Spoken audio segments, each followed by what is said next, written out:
Equal कम्युनिकेशनचे advantage disadvantage होते. हम्म. आणि त्याच्या बरोबरीने आणखीन एक पेज होतं ते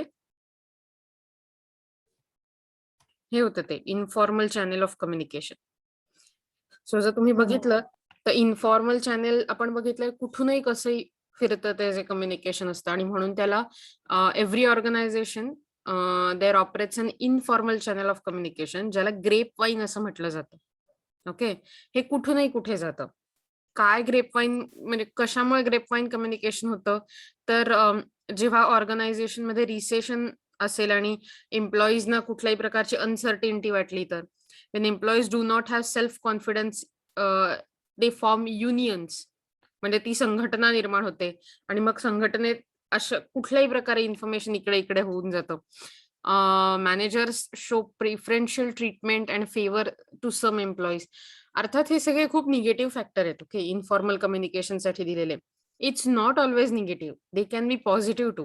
की एखादी नवीन बूम येते कंपनीत, नवीन स्कीम सुरू होते किंवा ओव्हरऑल अशा प्रकारे जेव्हा कंपनीत फ्रेंडलीनेस असतो तेव्हाही ग्रेपवाईन कम्युनिकेशन असू शकतं. They might be informal. Keith Davis rightly points out that the grapevine is more a product of a situation than it is of a person. म्हणजे एका पर्सनने असं हे कम्युनिकेशन चॅनल सुरू नाही होत, ते एका सिच्युएशन मधून होतं. सिच्युएशन काही असू शकते, एखादी कॉन्फरन्स आणि कॉन्फरन्सला जमलेले लोक, मे बी मीटिंग आणि मधले असलेले break, tea breaks, lunch situation आहे. ओके, सो जनरली हे लोअर लेव्हलवरती जास्त एक्झिस्ट करतं किंवा रादर असं म्हणेन मी लोअर लेव्हलवरती ते जास्त पसरतं, अप्पर लेव्हलवरही असतंच. सो याचे ऍडव्हान्टेजेस आणि डिसएडव्हान्टेजेस असे आपण काल मी तुम्हाला हे वाचायला दिले होते. एनीबडी कोणी सांगू शकतं की अगदी हे न वाचता सुद्धा जर समजा तुम्हाला वाटत असेल की हे आता कसं वाचू, की अशा प्रकारे ग्रेप वाईन कम्युनिकेशनचे काय फायदा असू शकतो आणि काय तोटा?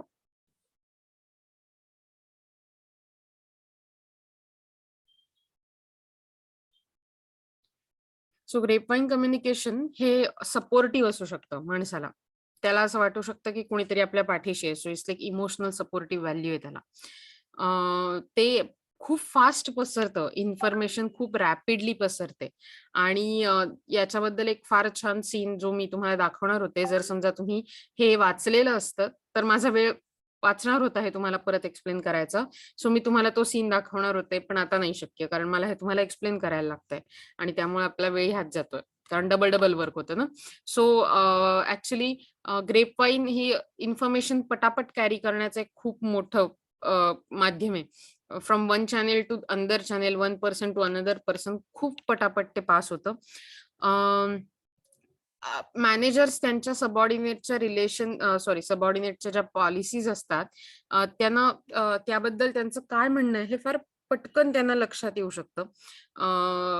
एक युनिटीचा सेन्स तयार होतो कारण तुम्ही जेव्हा गप्पा मारताय तुम्ही पटकन, म्हणून मी तुम्हाला नेहमी असं म्हणत असेल इव्हन आपल्या लेक्चरमध्ये ज्याबद्दल तुम्हाला फारसं काही वाटत नाही पण तरी की आपण गप्पा मारूया.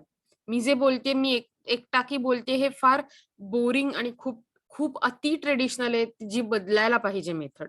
आपण बोलूया, तुम्ही मला सांगा. रादर हे मी तुम्हाला पाठवलं जर वाचायला तर त्यातून तुम्ही मला काहीतरी वेगळं सांगणं अपेक्षित असतं, बरोबर ना. So you can tell me about these things. So अशा प्रकारे त्याचे जे ऍडव्हान्टेजेस असतात ते असतातच. अर्थातच मी म्हणते तसं ऍडव्हान्टेजेस डिसएडव्हान्टेजेस आपण डिस्कस करूच, पण मग ते काही फारसं मज्जा येत नाही की नाही त्यात, कारण मी असं ते पुढे उघडणार, तुम्हाला वाचून दाखवणार. वाचणं तर सगळ्यांना जमतं आणि मग त्याच्यानंतर त्याच्यात काही फारसा इंटरेस्ट राहिला नाही मग, असं तुम्हालाही मला समजतं. असो ठीक आहे, आपला तो आत्ताचा विषय नाही, आपण तिकडे जाऊ नकोय. सो डिसएडव्हान्टेजेस काय असतात ग्रेप वाईन कम्युनिकेशनचे? Grapevine carries partial information at times as it is more based on rumours. म्हणजे खूपदा अफवांवरती बेस्ड असल्यामुळे त्यामुळे जास्त वेळेला खोटी माहिती पसरण्याची शक्यता असते आणि it clearly does not depicts the facts. म्हणजे फॅक्ट काय त्याच्याऐवजी रुमर काय आहे किंवा गॉसिप काय हेच त्यातून जास्त कळतं. इट्स नॉट ट्रस्टवर्दी कारण ऑफिशियल पाथ ऑफ कम्युनिकेशन नाहीये. एम्प्लॉईजची जी प्रोडक्टिव्हिटी असते ती हॅम्पर होण्याची धोका कधी कधी असतो, कारण लोक गप्पा मारण्यातच वेळ काढू शकतात. वेल, आपल्यासाठी तो डिसएडव्हान्टेजेस नाहीये, कारण आपण गप्पा नाही मारत. Then grapevine leads to making hostility against the executive. म्हणजे कधी कधी यामुळे एखाद्या व्यक्तीबद्दल, एखाद्या ऑथॉरिटी बद्दल चुकीचं पण इमेज तयार होण्याचा धोका असतो. आणि त्याच्यानंतर the grapevine may hamper the goodwill of the organization as it may carry false negative information about the high level people of the organization. So यामुळे काय काय होऊ शकतं ते मी तुमच्या समोर मांडलंय, जे काल करणं अपेक्षित होतं. आज आपण हे बघणार होतो आणि मी त्यामुळे त्या पुढच्या लेव्हलला जाणार आहे.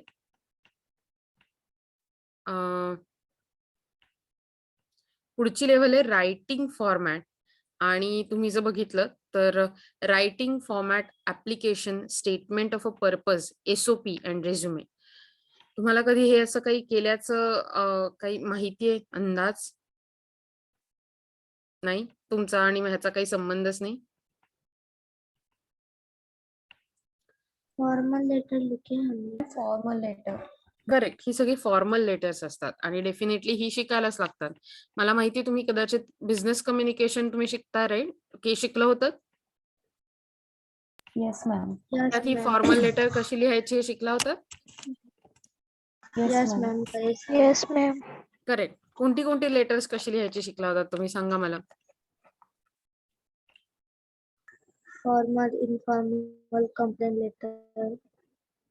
करेक्ट. कव्हर लेटर आणि हे सगळं शिकला होता. सो जे जे ह्यातले क्लॅश होतील ते मी आता तुमच्यावरती सोडणार आहे डेफिनेटली. पण हे कव्हर लेटर किंवा हे जे पुन्हा ही सगळी थिअरी आहे, तुम्ही त्याचं प्रॅक्टिकल कसं करणार मला सांगा. म्हणजे मी तुम्हाला शिकवेन लेटर कसं लिहायचं. That's a fun part. मी तुम्हाला शिकवेन लेटर कसं लिहायचं. हे आपण 3री 4थीत शिकतो मला वाटतं. आणि त्यानंतर तुम्ही मला सांगा की तुम्ही त्याचं म्हणजे तुम्ही मला आत्ता सांगा की तुम्ही याचं प्रॅक्टिकल ऍप्लिकेशन कसं करा.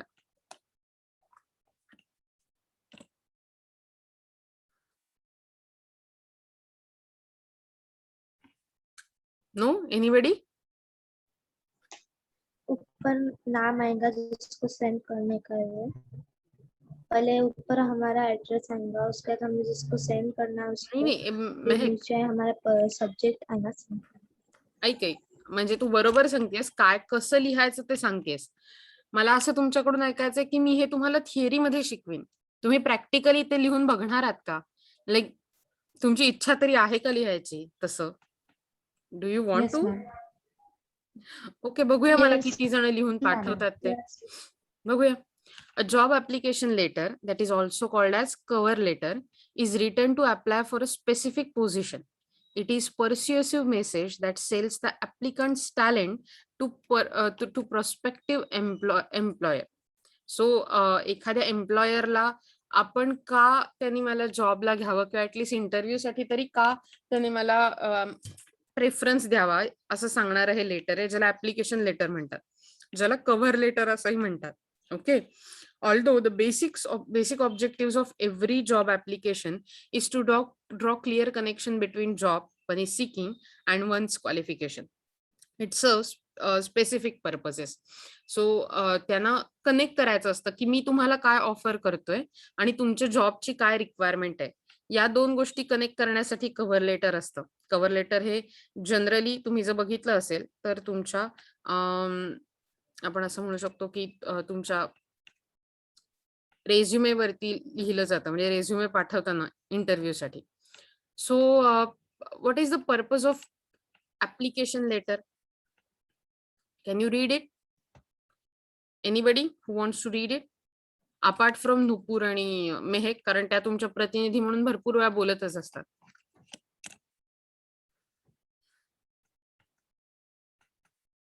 नाही, बाकीच्यांना कोणाला इंटरेस्ट नाहीये त्यात? ठीक आहे, हरकत नाही, मी वाचते. सो ऍप्लिकेशन लेटरचा पर्पज काय तर it introduces the applicants to the hiring organisation.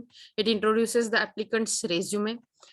So आपला रेझ्युमे काय त्याचे इंट्रोडक्शन एम्प्लॉयरला करून दिली जाते.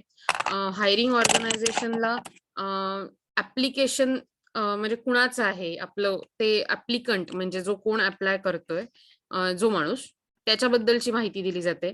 It highlights applicant's positive personal traits and achievement. अख्खा रिझ्युमे लिहायचा नसतो कव्हर लेटर मध्ये, पण पॉझिटिव्ह आणि अतिशय ठळक गोष्टी त्यात लिहायच्या असतात. It shows how the applicant's special talent will benefit the organisation. म्हणजे ऍप्लिकंटचं स्पेशल टॅलेंट कसं काय ऑर्गनायझेशनला अतिशय हेल्प करू शकतं याविषयी हे आपल्याला समजतं. Then it emphasises how the applicant is right for the job by matching the requirements for the job with his and or her qualification. म्हणजे जे त्याची क्वालिफिकेशन्स आहेत किंवा तिची क्वालिफिकेशन्स आहेत त्याचं जॉबला कसं मॅचिंग होतंय रिक्वायरमेंट, जॉब रिक्वायरमेंटला, हे समजावून देण्याचं काम कव्हर लेटर करतं. And it asks for opportunity to be interviewed by the organisation. म्हणजे कव्हर लेटरमध्ये मेजरली इंटरव्ह्यूला त्यांनी कॉल करावा, आपल्याला कॉल करावं, बोलवावं, याच्यासाठी म्हणून ऍप्लिकेशन लेटर लिहिलं जातं. सो तुम्ही जर बघितलं तर की एलिमेंट्स काय आहेत ऍप्लिकेशन लेटरची, तर ती तुम्ही बघू शकता. पहिलं गोष्ट की गेनिंग द रीडर्स अटेन्शन. तुम्हाला वाचणाऱ्याचं अटेन्शन हवं असतं. दुसरं, रीडर्सचा इंटरेस्ट बिल्ड करणं, म्हणजे त्याने का वाचावं, त्याच्याकडे हजारो लेटर येत असतील दिवसाला, त्याने तुमचंच लेटर का वाचावं. Convincing a reader that the applicant is the best candidate. यातून आपल्याला समजतं की अरे या कॅन्डिडेटमध्ये काहीतरी रस ठेवणार काय. And then motivating a reader to act. म्हणजे जो वाचतोय त्याला पुढे काही कृती करण्यासाठी त्याला मोटिवेट करणं, हेही काम याचं असतं. Okay, the above mentioned 4 elements should be included in 3 parts of letter. पहिलं opening that will gain readers attention. म्हणजे पहिल्या ओपनिंग मध्ये first impression can be the last impression, अशा कॅटेगरीज मध्ये. आणि म्हणून ओपनिंग मध्ये रीडर्सचं अटेन्शन असलं पाहिजे. A body that builds the reader's interest and convinces the reader that applicant is best candidate. म्हणजे याच्यातून असं लक्षात येऊ शकतं की जो ऍप्लिकंट आहे तो बेस्ट कॅन्डिडेट आहे. And then closing that motivates the readers to act. म्हणजे ओव्हरऑल असा विचार करा की आपण काय म्हणू त्याला, एखाद्या रीडरला ऍक्ट करण्यासाठी मोटिवेशन देण्याचं कामही आपला क्लोजिंग पॅरेग्राफ मध्ये असला पाहिजे. त्या मधल्या पॅरेग्राफ मधून कन्व्हिन्स केलं गेलं पाहिजे की जो लिहिणारा ऍप्लिकंट आहे तोच कसा बेस्ट कॅन्डिडेट आहे. सो असं साधारण स्ट्रक्चर 3 पॅच मध्ये कव्हरिंग लेटरचं असलं पाहिजे किंवा application लेटरचं. The forms of application letter. There are 2 forms of writing application letter. It may be single letter. In this form, all information about qualifications, experience, personal details is given in one letter. म्हणजे एकाच letter मध्ये सगळीच्या सगळी applications, not application, सगळीच्या सगळी qualifications, achievement, सगळं resume सारखा त्यातच आहे. आणि modern practice has evolved a format which consists of 2 parts. Part 1 is a short covering letter containing reference to the advertisement in response to which you are applying and featuring your most significant qualification for the past. Part 2 consists of biodata or resume or a personal record sheet or curriculum. Curriculum vitae म्हणजे CV किंवा resume, which lists detail about you and your qualification. If I'm not wrong, मी काही कारणासाठी आपल्या कॉलेजला एक letter दिलं होतं. मी I check की माझ्याकडे ते आहे का. तसं असेल तर I can show you in a way, माझ्याकडे ते तयार असेल असं म्हणून. Yeah, I guess I have it.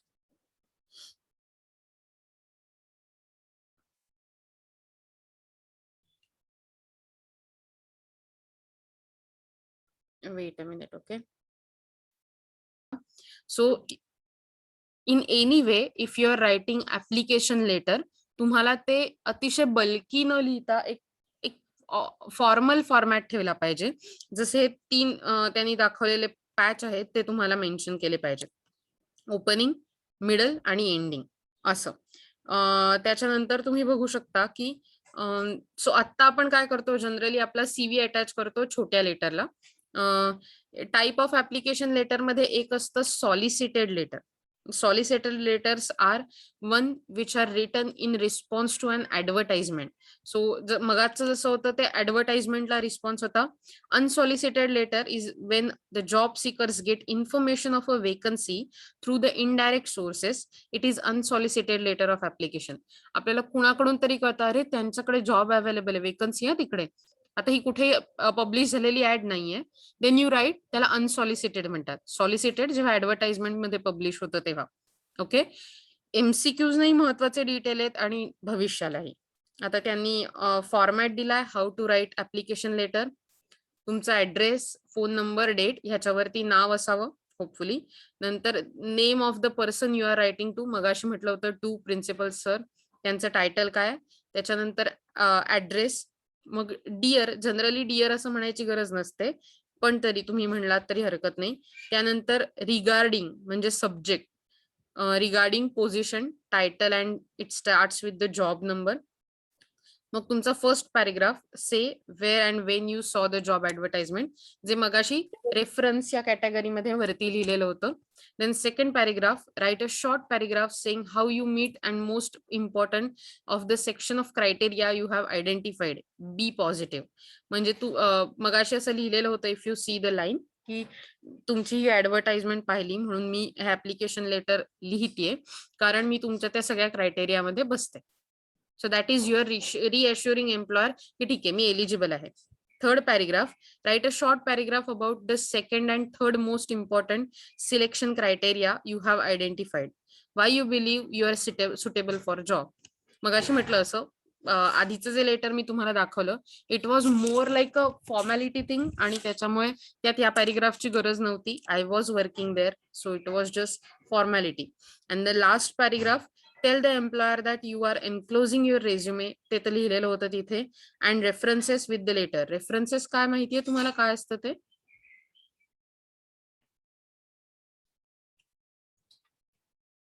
कहाँ से हमने एडवर्टाइजमेंट देखी वो? रेफरन्सेस याचा अर्थ तुम्हाला कोण प्रमोट करतंय. म्हणजे उद्या जर क्रॉस चेक करायची वेळ आली तर ते त्या रेफरन्सेस असलेल्या कॉन्टॅक्ट्सना किंवा त्यांनी जी लेटर्स लिहिलेत, रेफरन्स लेटर असतात, ती त्यांनी ज्यांनी लिहिलेली असतात. समजा आता मला रेफरन्स लेटर द्यायचं असेल तर एचओडींचं, व्हाईस प्रिन्सिपॉलचं किंवा असं लेटर मी रेफरन्स म्हणून देऊ शकते दुसरीकडे कुठे जाताना, किंवा माझ्या कोणत्या शिक्षकांचं की जे माझ्याबद्दल पॉझिटिव्ह सांगू शकतात. थोडक्यात सांगायचं झालं तर ते माझ्याबद्दल खात्री देऊ शकतात. सो अशांची रेफरन्स लेटर तुम्ही जॉईन करू शकता. त्याचा एक वेगळा इम्पॅक्ट असतो नेहमीच. Okay, and it would be available for an interview at the earliest convenience. म्हणजे आता आपल्याला तर इथे जे इंटरव्ह्यू झाले ते तर ठराविक डेटलाच ठरलेले होते, पण जेव्हा अनसॉलिसिटेड असतं तेव्हा तुम्ही सांगाल तेव्हा मी इंटरव्ह्यूला येईन असं म्हणण्यासाठी अर्लिएस्ट कन्व्हिनियन्स असं म्हटलं जातं. इन्क्लूड युअर फोन नंबर, जे मी तुम्हाला मगाशीच सांगितलं, एक वेगळा पॅचच तिथे ठेवला होता. साइन ऑफ म्हणजे पत्राचा शेवट करा युअर्स फेथफुली वापरून किंवा yours sincerely. If you have started your letter with dear sir, madam, or yours sincerely. If you have started with the person's name, म्हणजे जर समजा तुम्ही डिअर सर किंवा डिअर मॅडम असं म्हणून केलं असेल तर युअर्स फेथफुली असं म्हणायला लागेल. आणि जर समजा तुम्ही युअर सिन्सिअरली म्हणत असाल तर तुम्हाला पत्र कशाने सुरू करायला लागेल, त्या पर्सनचं नेम घेऊन. सो इज लाईक, समजा मी असं सुरू केलंय डिअर सर, तर मला खाली म्हणायला लागेल युअर्स फेथफुली.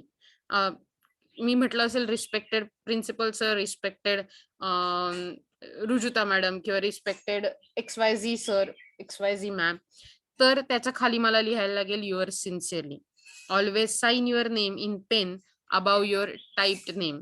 म्हणजे नेहमी, आता तुम्ही तिथे बघितली असेल, तिथे खाली साईनच्या जागी माझे नाव होतं आणि युअर सिन्सिअरली याच्यामध्ये जागा होती आणि ती जागा भरून काढण्यासाठी तिथे मला सही करायला लागणार होती ऑब्व्हियसली माझी.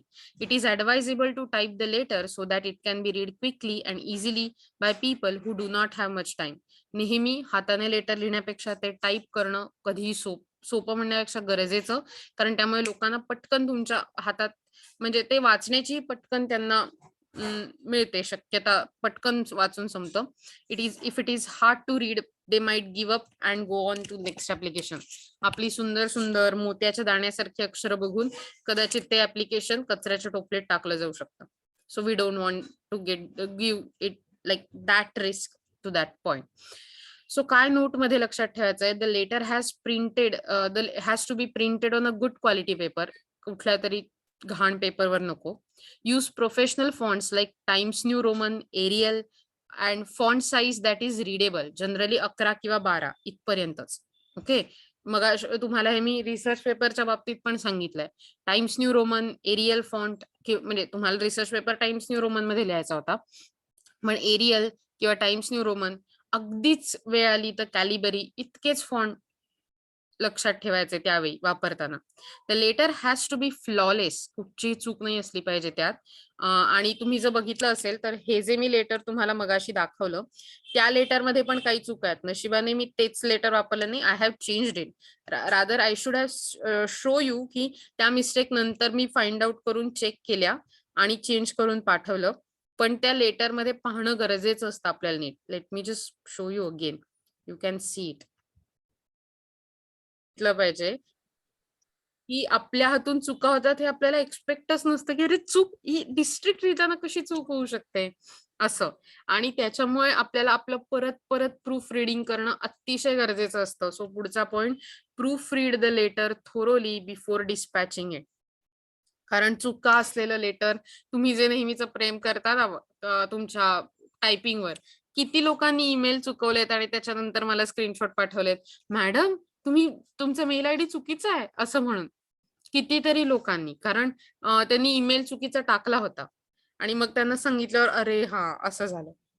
सो नेव्हर थिंक की आपलं कायम बरोबर असतं, असं नसतं.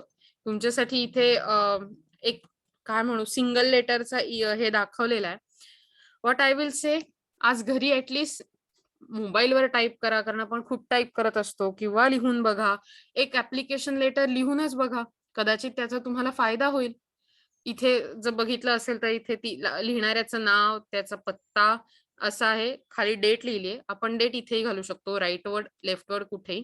त्याच्यात तर कुणाला केलंय ते रिलायन्स पेट्रोकेमिकल, म्हणजे त्या कंपनीचं नाव, कंपनीचा ऍड्रेस, डिअर सर, आणि त्यांनी लेटर लिहिलंय, mister SV Joshi, managing director of Mott किंवा Mott McDonald has informed me that you are looking for a young and energetic graduate, preferably female, to work as a stenographer in your highly estimated organization. My qualifications suit your requirements. So reference कळलं कुणाकडून मला समजलंय, हे unsolicited होतं.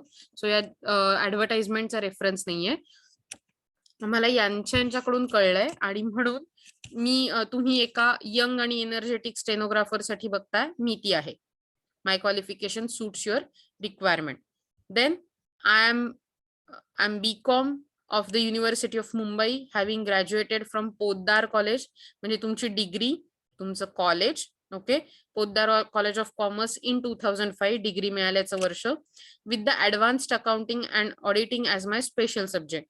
So हे तुमचं speciality झाली. I have successfully completed company secretary course CS from Welingkar institute. अरे वा, शेजारीच आहे ती त्याच्या, पण तरी सो असा विचार करा की तुमचं पुढचं जे काही ह्यांनी सगळंच इथे अटॅच केलं. यू कॅन से की माझे सगळे डिटेल आपण असं म्हणू की ह्याच्यात आहेत CV मध्ये, पण तरी I have to my credit government diplomas in typing and shorthand, म्हणजे त्यांनी टायपिंग आणि शॉर्ट हँड मध्ये गव्हर्नमेंट डिप्लोमा केले. MSCIT ची एक्झाम रिसेंटली पास केली. So I have also passed the MSCIT exam recently. My speed in typing is 70 words per minute and shorthand 90 words per minute.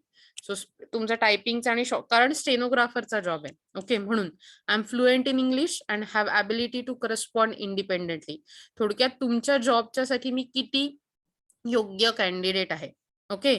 Mister Dixit, senior account, iFlex Mumbai, has agreed to be referee and will be pleased to furnish you with the additional information about me since I was working as a stenographer for last 2 years with iFlex. So iFlex नावाच्या कंपनीत जे senior accountant आहेत त्यांनी reference देण्यासाठी मान्यता दिली तिला, म्हणजे त्यांच्याबद्दल बोलण्यासाठी, कारण यात तिने असंही सांगितलंय की तिला 2 वर्षाचा पास्ट एक्सपिरियन्स आहे. Although I'm enjoying the work I'm doing, I'm in search of opportunity for advancement in near future. ती पहिला जॉब का सोडते याचं पॉझिटिव्ह कारणही सांगितलंय की तिला नवीन ऍडव्हान्समेंट भविष्यात करायचे स्वतःविषयी, सो तिने हे काम सोडलंय. I should like to know when I would be called for a personal meeting with you, which gives me an which give me opportunity to demonstrate my knowledge and ability in the field. So मला आवडेल की तुम्ही मला कधी मीटिंगला बोलावताय तुमच्या बरोबर. Which gives me, it's not give me, gives me opportunity to demonstrate my knowledge and ability in the field.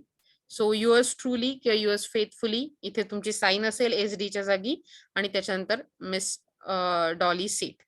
एन्क्लोजमेंट आपण ज्याला अटॅचमेंट असं म्हणतो, तिथे copies of certificates and testimonials and passport size photograph.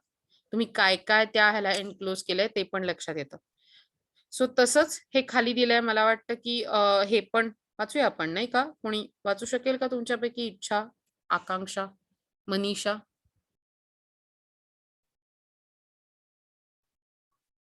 ठीक आहे, मलाच आहे, मीच वाचते, नाही का? तुम्हाला असं काही लिहिता आलं, लिहून मला चेक करायला पाठवता आलं, मला आवडेल तुम्ही असं काही केलं तर. येस दिव्या, वाच बरं.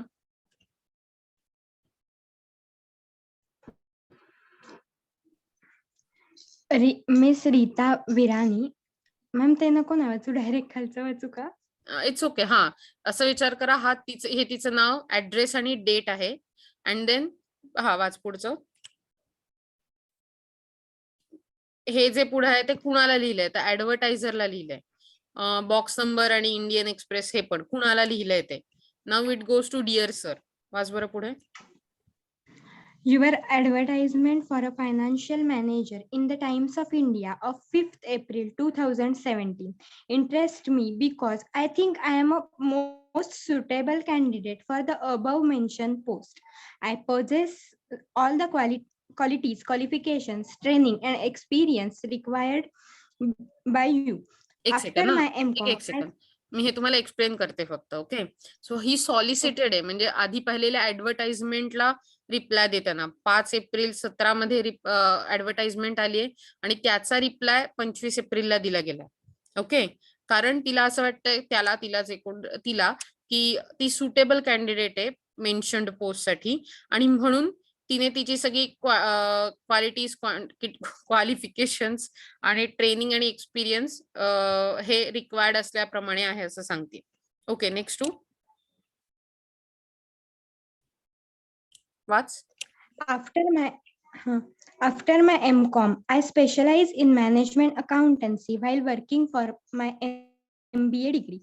Then 1 year's training as management account and subsequent experience of working as assistant financial manager in Texans PVT Ltd, Mumbai. Have given Texans me an Private insight- Limited. Okay, have given me an insight in. आपण private आणि limited म्हणतो. Okay, watch.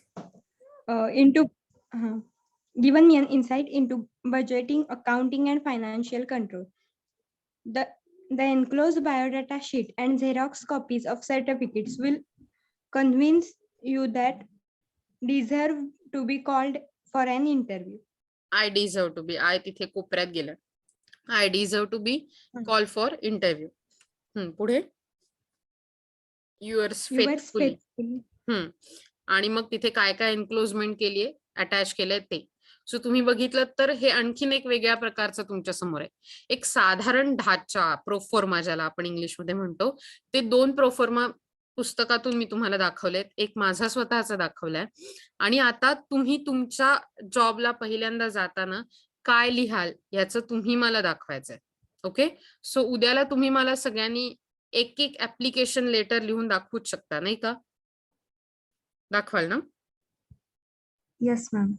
Okay, it may be small, it may be bigger. तुम्ही ते तुमच्या word मला कुठेही send करायची गरज नाहीये. मी तुम्हाला इथपर्यंत नेऊ शकते. बरं, तुम्ही तुमचे नंबर, नाव टाकलं तरी चालेल, कारण मला माहितीये तुमचा जीव खालीवर होत असतो आणि तुम्ही व्हिडिओच्या खाली पण तिकडे तुमचं नाव नंबर टाका सो दॅट मला कळेल तुम्ही पाहिलं.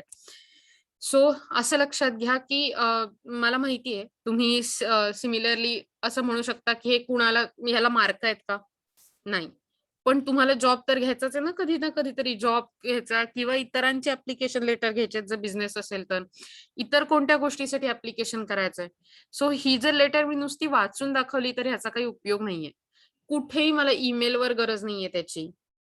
मला त्याची कुठेही कुठल्याही प्रकारे काय म्हणतात तशी WhatsApp वरती तुम्ही पाठवा किंवा असं नाहीये. तुम्ही मला ती साधी दाखवलीत तरी मला पुरेशी आहे उद्याला. किंवा तुम्हाला जर चेकच करून घ्यायचं असेल तर मला WhatsAppवर पाठवायला हरकत नाही. I will try to check जितकं शक्य होईल तितकं. पण तुम्ही जर तुमच्याकडून इनिशिएटिव्ह घेतलं तर हे कव्हर लेटर बद्दल शिकण्याचा उपयोग आहे. अदरवाईज त्याचा काही फारसा उपयोग होत नाही. बिलीव्ह मी. सो उद्याच्या लेक्चरमध्ये आपण स्टेटमेंट ऑफ पर्पज SOP ज्याला म्हणतो तो काय तो बघणार आहोत आणि त्यानंतर रेझ्युमे ते बघणार आहोत. सो आपण आजसाठी इथेच थांबूया. मला वाटतं 1च मिनिटं उरलंय आणि उद्याला आपण SOP बघायला सुरुवात करूया. त्याच्यासाठी पण मी तुम्हाला काय काय SOP मध्ये असतं शक्य झालं तर मी तुम्हाला त्याचं पाठवेन. आपण उद्या त्याचे बेसिक काय त्याच्यावर चर्चा करू. तुम्ही वाचून ठेवा ते आणि म्हणजे आपल्याला ते सोपं जाईल करायला. So see you. लगेच ही मीटिंग कट होईल. तुम्ही पुढच्या लेक्चरला पळू शकाल.